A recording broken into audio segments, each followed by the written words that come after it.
Hello everyone, welcome back to Game Brigade. My name is Brian. I hope you had a wonderful New Year's. It is now 2024 and today I thought it'd be fun to kind of talk about some games that I would really like to get to the table in 2024. I made a similar video for 2023. If you would like to see my thoughts on the games I played in 2023 or if I did play them at all, that video will be up later this week. But I thought, let's break out some new games. Well, not all new games. Some of these are new games that I thought would be great for me to either learn or experience because they've been in my collection for a little while. Why not play them? It's part of my to be played list. So real quick though, before I get there, some of these games obviously I have played. So the point of this list is not necessarily playing games that I haven't played before, but there are games that I need to get to the table again or more often, or I would like to revisit them. So not everything will be new to me. I'll tell you which ones obviously are new. And yeah, let's go from there. So the first one, let's do this one. Hadrian's Wall. This is, I bought this for a solo experience because I've been told that this game is very good. It's roll and write like, where you'll be taking actions and writing down things on a pad of paper as you go ahead and construct your section of the Hadrian Wall. I love the Roman Empire in terms of historical references, and this game, when I looked at it online, appeared to really emphasize the thematics of this experience inside the game. But I've never really played games like this, and it's one of the reasons why, even after getting this, it sat on my shelf waiting to be played. Over Christmas vacation, I took this with me on our trip, and I had the anticipation, or no, not the anticipation, whatever. I had hoped to play this up there, by myself when I was doing my solo games. I played a lot of solo games on my trip. Unfortunately, Hadrian's Wall didn't make the cut based on all the things I had played and went on. So I'm like, okay, I need to get this played. I can't keep sitting on my shelf holding up wall space, and I would like to experience this mechanism that I still have yet to play because I think is my position here as a content creator who talks about board games and tells you guys about mechanics and things that I like and don't like. This is a key component that I've never played. So I figured it's time to break that shell and get going. So that'll be the first one, Hadrian's Wall. Okay, so this next one is going to be one that I have talked about several times on the channel, and this is one obviously I have played. This is one of my top games in my collection, but it started at the end of midpoint of 2023, started to get played less and less, and I haven't touched it in a little bit. I want to give a shout out to a channel, Copter Man. I will put his description on the top of the description bar. If you are interested in playing this game, if you ever thought about what this game is like and how it works and how it plays, Copter Man has one of the best playthrough channels for Lord of the Rings, the card game. He has a series where he's going through progression of all the released content, building decks and playing them and showing you kind of how he navigates it. One, it's a good way to learn the game and watch someone play the game. And two, he's a really cool guy. I would love to see him get to 500 subscribers. So if you are interested in learning more, subscribe to him. Throw him a subscription, Copter Man. So anyways, Lord of the Rings card game is an LCG from Fantasy Flight Games. I love LCGs. They have really been some of my most favorite types of games to play, but they are incredibly expensive and they are hard to maintain multiple versions of it. So I have decided at this point that Marvel Champions was my primary one, and then Lord of the Rings kind of nestled in at number 2. I also have, what is the name of that game? Netrunner, Android Netrunner. I've got pretty much the entire collection of Android Netrunner, but because that one's a competitive game against an opponent, I don't get to play it anymore, which is unfortunate. But Lord of the Rings, the card game, is one that I really, really do enjoy. And when I'm looking for experiences for that solo content, at the moment I've been leaning to Marvel Champions. I've played a lot of the new characters now in Marvel Champions. So now I'm like, okay, maybe I should dive back into Lord of the Rings, get more comfortable with some of the characters I haven't really experienced, some of the heroes. And there is a new expansion set that just came out. And before I just go and buy that, I want to justify finishing the expansion sets that I have right now. So that's one of the reasons why this is on the list. Also, please, before we go, remember to subscribe to Copter Man. Help the guy out. I love him. He's such a nice person. So, let's see. Number 3. Forbidden Stars, also from Fantasy Flight Games. This game was a game that I have watched and longed and looked at for such a long time and said, man, what a pretty game. Like I just want that game. And I finally found it and hunted it down and purchased it. And then I found out that there was some fan-made expansions, and I was like, I need those. I had to have those. So I went and bought those as well. So here's an example of what those kind of look like. The base game comes with 4 factions. So 1, 2, 3, 4. These are the 4 base factions. But those expansions that are fan-made came out pretty nice. Included 8 more. So I got those as well. But I haven't had a chance to dive into this.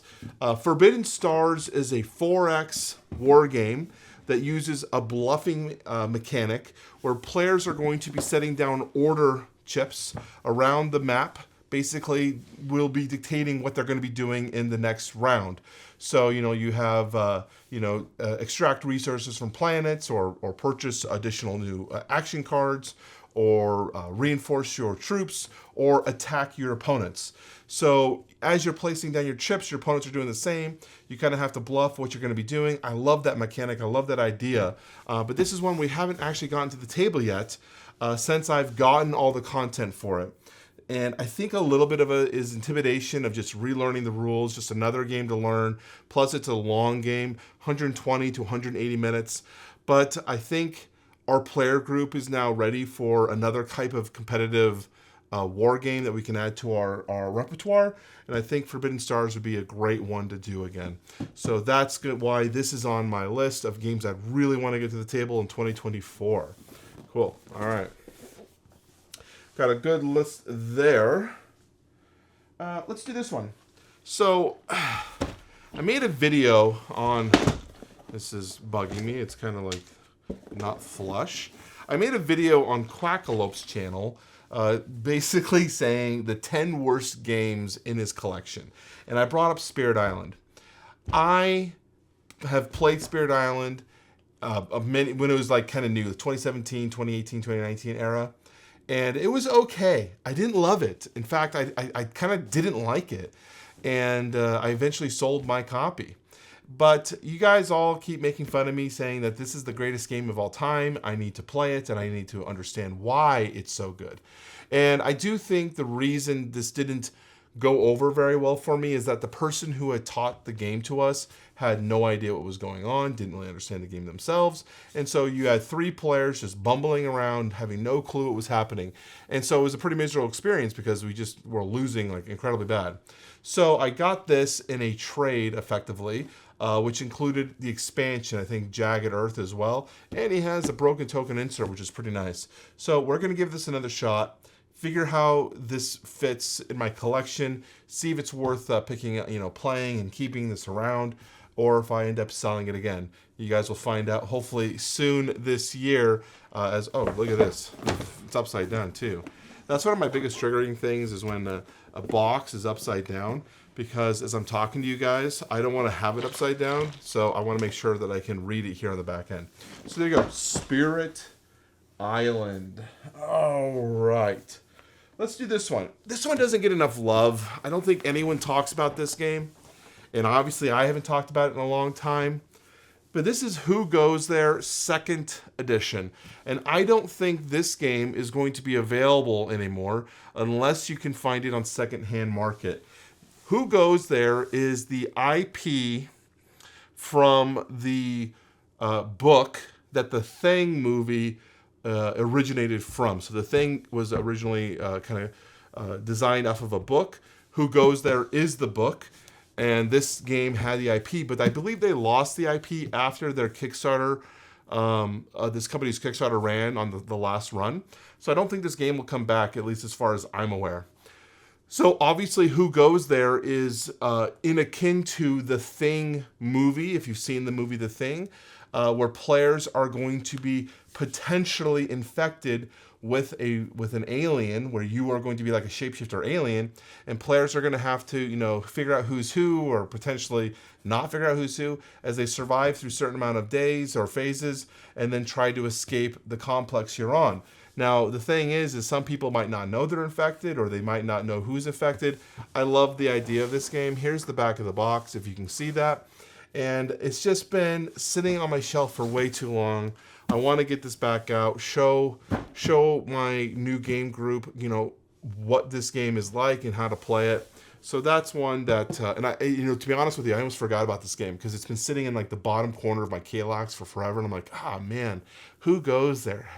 It's been a long time. In fact, my longtime viewers of my channel remember that it used to be up here on the back of my shelf. So Who Goes There, second edition. That's the deluxe box. Okay, we're getting close here. The next one, Edge of Darkness from AEG. Edge of Darkness is a game that I've had in my collection, sold, and then got back again without ever having played it. The original one I bought at an incredible deal, and then Edge of Darkness had a Kickstarter campaign running that was like almost the incredible deal that I had plus another expansion. So I was like, shit, I want to buy that too. So I bought the Kickstarter and then sold mine. The thing with this game is it's a card building game. I think not all of John DeClaire's, but John DeClaire loves these kind of systems. And I've only played one deck card building game, which was the pirate one. I can't remember the name of the game now. It's the pirate ship one where you have a crew of different types of pirates and you have to move around the place and you drop cubes in a little tower when you do conflict. I enjoyed that game quite a bit when we played it. It was not even that long ago, maybe 2 or 3 weeks ago. And it lasted a little long for me, though. I thought the run time went a little bit. And I was curious if Edge of Darkness was similar. I assume they're going to be similar. But I'm wondering, what are the differences? Which one is a better one to own? And is this worth being in the collection long term? It's a big game. It's a heavy game. I printed out a full 3D insert for this one, and I would like to finally get it to the table. I enjoyed the mechanisms of the card crafter. That's what they call it, card crafting system. I thought that was actually kind of cool. Building your cards up over time as you learn how to play them for their effects. I think it's a cool system. Again, I want to see what the expansions provided in the Edge of Darkness that I picked up, and overall see which version of these games, because you have like Terra Mystica, which I believe might have been the first one, then Edge of Darkness, and now I really can't remember the pirate one. I really wish I could remember. My brain's farting right now. But yeah, that's Edge of Darkness. Let's put that there. Okay, next one. This is a 2-for-1, but we're only going to bring out one box. So this is Sleeping Gods, Distant Skies. I also just got Sleeping Gods. I had skipped on Sleeping Gods, and this is from Red Raven Games. I had skipped on the original Sleeping Gods just because at the time it was on Kickstarter. I had a lot of other campaign games that I was backing, and I was like, I don't really need that. And then everyone was telling me, oh, it's so good. Look how great it is. Look at it on our table. And so when Sleeping Gods Distant Skies came back, I believe it was on GameFound, I was like, okay, I'll pick it up. I'll also pick up the original one just so I have some continuity. I'm a little bit leery now of actually opening my Sleeping Gods box because I keep being told now that Distant Skies is actually just a superior product. It's a great story in itself, and you really don't need to play the original one to enjoy the world. And so now I'm kind of torn because I'm like, man, I like Sleeping Gods, the theme. I like both of them.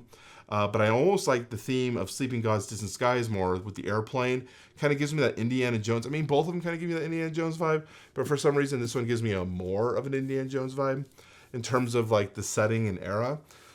So, yeah, we'll see. I would like to get your guys' comments on that one. Which one would you recommend? Would you recommend Sleeping Gods OG, or would you recommend Sleeping Gods Distant Skies? Or do I just play both of them? The reality is that I have a limited amount of time for campaign-like games. We are finishing up my last campaign probably in the month of January 2023 or 2024. Oathsworn will be completely finished. so I can move on to my next one, which is why I will have campaign games on this list here that you'll see some more of, because one of them is going to fill that next slot of the campaign game that I'm going to be choosing to play. So Distant Skies is right now one of the runners-up for that selection. Again, I'd like to get your guys' thoughts, poll the audience. Tell me what you guys think of this series, and kind of give me a tier list rating of the I think I have three. Yeah, four. Actually, I have four. Give me a tier list rating of the 4 campaign games I'll be putting on this list, of telling which ones you guys think I should play. So let's pull out the next one. Without further ado, let's pull out the next one. Let's do this one. The next one is, this is Arena of the Contest, but technically it'll be Tenaris Adventures. I actually cannot find my Tenaris Adventures box, but I also redid all of the organization, so I might not even own the Tenaris box lid. So that's why this Dragon Collection box is here, if you're wondering. Arena of the Contest, or Tenaris, is very much a classic type of dungeon crawling experience, with a narrative campaign that you're going to be experiencing, and kind of divergent paths as well. I have been wanting to play it for a while. It is intimidating in terms of the scope of everything. But one of the reasons I've been holding off playing it, I'm hoping I can play it this year, is I've been waiting on the new Kickstarter that they just did that has kind of the fixes, and kind of redid some of the storybook and combined the rule books. So I've been kind of holding off on playing this, and that's one of the problems. I always talk about this. As soon as a company does a 1.5, like Stars of Ikarios did a 1.5, it's well, now I don't want to play that game anymore, because I want to play a fixed version of the game, play the more intended version, instead of playing maybe a busted version I'm playing now. And so that's kind of what I did here with Arena, or Tenaris, is that I just well, shoot, now they're releasing some more content. Obviously, I should probably wait until I get the new stuff. But I'm hoping that arrives in 2024. Who knows? It might not. And if it does, though, this would be highly, highly sought to be put on the list. I'd like to get, of course, hear you guys' thoughts in the tier rankings. Let's just put this way up here. The next one is not a campaign game, but just one that's been sitting on my shelf, looking oddly, looking at me oddly, I guess, telling me, Brian, why aren't you playing me? You love Chip Theory games, Brian. Why don't you play me? And I look at Burn Cycle and say, I don't know why. Maybe it's I'm scared of playing you. Maybe it's the same reason why I haven't played Cloud Spire. Too Many Bones is one of my favorite games of all time. I love Too Many Bones. But it's a beast to learn. It's such a bitch. And every time I play it, because sometimes we'll go 3 months or so, or 4 months, and it's actually been a while since we played it again, I feel like I have to do a whole freaking new relearn. And I've been getting intimidated, I feel like, from just relearning a game, or learning a game when it comes from Chip Theory games. They're just very dense. Now, that might not be the truth for Burn Cycle. It could 100% be a very easy, light game. I don't know, because I haven't even tried it. But I need to break out of my shell again and get some confidence back and say, okay, we are going to be playing Burn Cycle. Burn Cycle is a hidden movement, not hidden movement, it's like a sneaky game where you're going to be robots sneaking around complexes, trying to achieve different types of goals and trying to get away from, the security bots trying to get you. It's a cute idea, but who knows? I haven't touched it, and it's been sitting on my shelf looking at me with this beautiful white and orange box, and I'm like, man, I gotta get that played. It's also really hard to store it too, Chip Theory. It's hard to store it on the shelf. It doesn't fit well. I have to put it in a specific spot. So that's Burn Cycle on the list. Okay, we're down to the final 2. All right. Oh man. Oh. This one was on last year's list, and I did end up playing this last year. So this is one of the games that it's I just want to play more of it. You can also check out my cool organization. You see that, guys? Look at this cool organization. I've got 2 different box lids from this expansion, and then you've got the core box, and I did this to expand the box so I can get all the things inside. I'll show you if you've never seen this. This is just kind of side tangent. Look at that. I got all the things in here. So what's the story with this one? Well, Lord of the Rings, Journeys in Middle-earth is a dungeon crawl-ish like game where you're going to be moving around a board with your little mini, fighting different types of enemy NPC minis, and it's all app generated and integrated. So you have an app, you'll be moving to different selections. It'll have things that'll pop up and say, you smell something on the wind, this is what happens, whatever, you know, gives you, the app kind of guides the story for you. We played this, I can't remember what there was some event, something that happened. My wife's getting mad at me, I don't know what it was, but we went on a vacation, and my wife and I played this. We played it several times, played several games in the campaign, and I was like, this is cool, and now I want to play a different character. Let me try something else.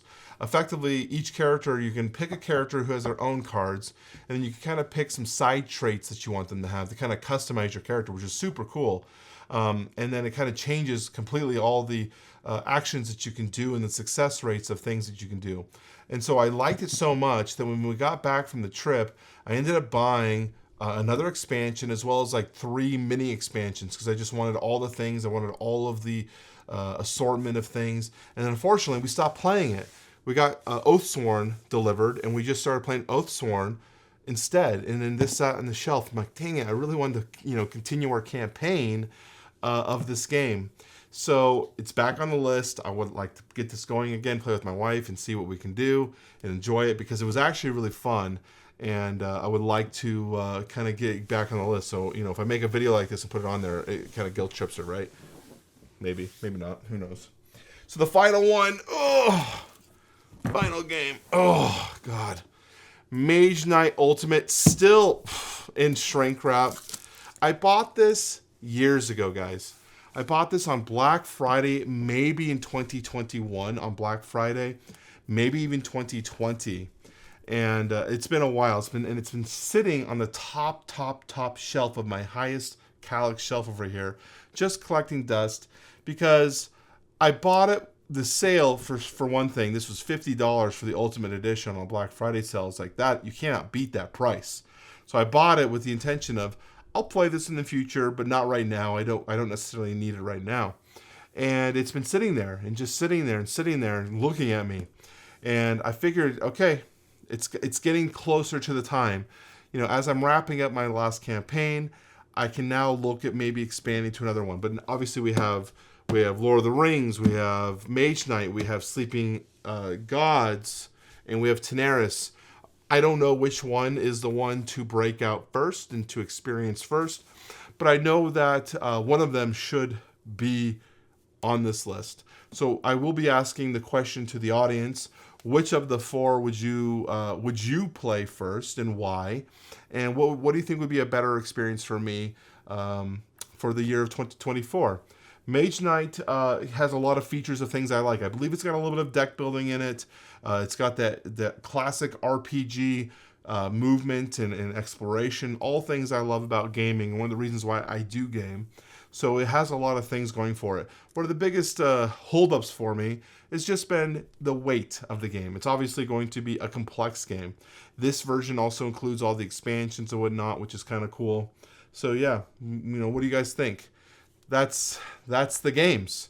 These are the 10 games that I would really like to get to the table in 2024. Tell me also, what are your games that you want to get to the table? Is there anything that's spicy or different, something that maybe no one else has really talked about? What are some games that are really looking to get on your table? My name is Brian from Game Brigade. Thank you for watching. If you enjoyed this show, make sure you hit that subscribe button and join the community. Thanks again, and I will talk to you very soon.